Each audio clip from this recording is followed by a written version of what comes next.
वाराणसी चैतन्य गौशाला ट्रस्ट चिचवण पुणे द्वारा द्वादश ज्योतिर्लिंगों में श्री राम कथा संकल्प के अंतर्गत नवम पुष्प श्री राम कथा मानस मुक्ति का आयोजन 1 मार्च से 9 मार्च 2025 तक रुद्राक्ष कन्वेंशन सेंटर सिगरा वाराणसी में होगा।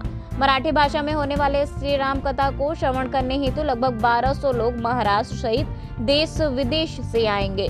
श्री राम कथा वाचन रविंद्र पाठक ने बताया कि 1 मार्च को वो पूर्वाह्न 8:30 बजे शोभा यात्रा निकालेगी। सायंकाल 5:30 बजे गणमान्य अतिथियों के उपस्थिति में श्री राम कथा का उद्घाटन होगा। उक्त जानकारी राम कथाकार रविंद्र पाठक ने सिगरा स्थित एक होटल में आयोजित पत्रकार वार्ता को संबोधित करते हुए कही। पाठक ने कहा कि चैतन्य गौशाला ट्रस्ट द्वारा काशी में राम कथा का आयोजन एक आध्यात्मिक और सांस्कृतिक उत्सव होगा। यह 9 दिवसीय आयोजन आध्यात्मिकता, संगीत और समुदाय सेवा का अनोखा मेल होगा। ट्रस्ट का मुख्य ट्रस्टी इस नाते आपसे एक निवेदन करना चाहता हूं कि 12 ज्योतिर्लिंग की हमारी राम कथा की यात्रा चल रही है, परिक्रमा चल रही है, जो सौराष्ट्र सोमनाथम च श्लोक के अनुसार चल रही है। इसमें 9वां पड़ाव हमारा काशी क्षेत्र में आ रहा है। चूँकि काशी यह विश्व में मुक्ति की भूमि इस प्रकार से मानी जाती है, इसलिए इस कथा का केंद्र बिंदु विषय मुक्ति है, मानस मुक्ति। इस रामचरित मानस की भूमिका को हम 9 दिन उजागर करने जा रहे हैं।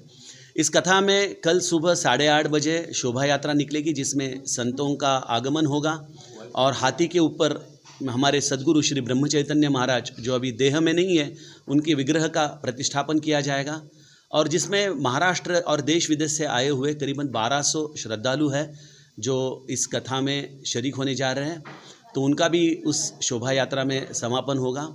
शोभा यात्रा निगम परिसर में निकलेगी और फिर 10:30-11 बजे तक शोभा यात्रा होने के बाद सुबह शाम 5:30 बजे आदरणीय गणेश्वर शास्त्री द्रविड़ जी के हाथों से इस कथा का शुभारंभ होगा। ये कथा रुद्राक्ष इंटरनेशनल कन्वेंशन सेंटर में होने जा रही है, जो एक बहुत ही बेहतरीन जगह है। और कहाँ लोग आ रहे हैं?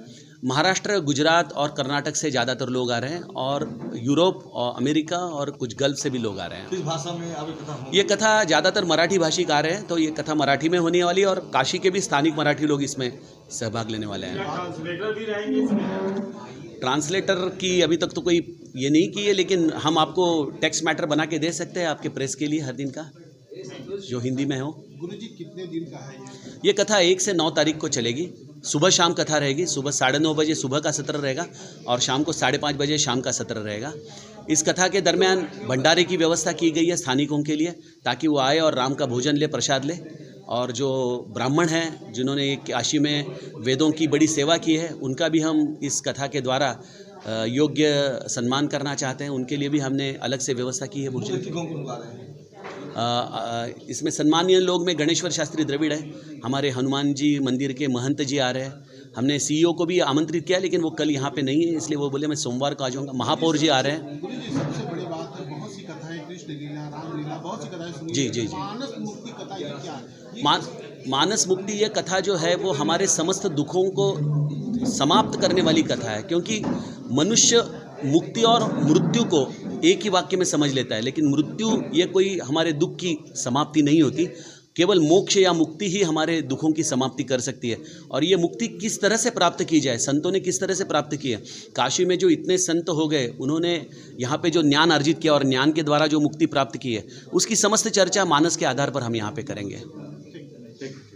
तो झांकियाँ भी निकाली जा रही हैं? जी। झांकियों में क्या है, कहाँ से आने जाएगा? झांकियों में मुख्यतः तो हाथी के ऊपर महाराज जी का विग्रह रहेगा, बैंड पथक रहेगा। हमारे महाराष्ट्र से आए हुए जो सवाष्ण हैं, जो माने महिलाएं हैं, वो भगिनी हैं, वो अपने महाराष्ट्र के पारंपरिक साड़ी भूषा में वहाँ पे निकलेगी। और हमारे जो पुरुष वर्ग है वो भी अपने अपने पारंपरिक वेशभूषा में रहेंगे। और आपका ये कथा कितने शुरू होगी? 8:30 बजे कल रथ यात्रा शुरू हो जाएगी, शोभा यात्रा, और 11 बजे के आजू बाजू में वो खत्म हो जाएगी। और शाम को 5:30 बजे पहला कथा का सत्र है, वो रुद्राक्ष में शुरू हो जाएगा।